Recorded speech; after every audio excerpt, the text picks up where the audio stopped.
ингэж яашил мөнгө өгсөөр байгаад тэр хүмүүсийг муу зан сургацсан байхгүй. Тэгэхээр өөрөөсөө эхлээл санхүүгийн сахлага тогтоох хэрэгтэй. Ингээд эхэлчих юм бол тэр хүмүүс ч эхний үедээ жоохон дургуутсгал бах тий. За чи юу сүртэй ингээд өгчдөг байсан биз дээ. Яацсан ийц. Яагаад байгаа юм тий. Ийгээд байгаа юм. Яацсан яагаад хувираад байгаа энэ тэр гэж янз бүрийн ярих баг. Тэгээ явандаа бол тэгээд тэр хүмүүс хүлээн зөвшөөрөх нь бол тодорхой. Хүлээн зөвшөөрөхгүйс ч тэр чиний бодох асуудал биш. Чи эхлээд өөрийгөө өөрчлөлт хэл.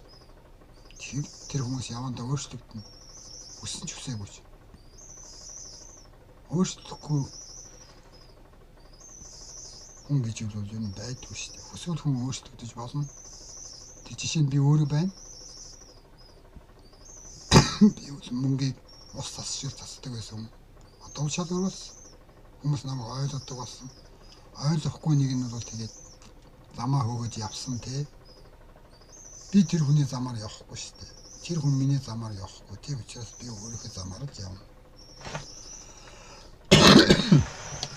Тэгэхээр чийдсэн таарч гисэн ялгааг нь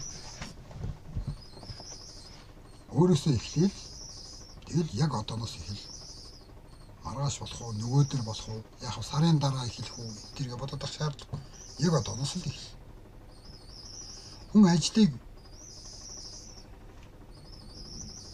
хийгээд хөлс ах болов.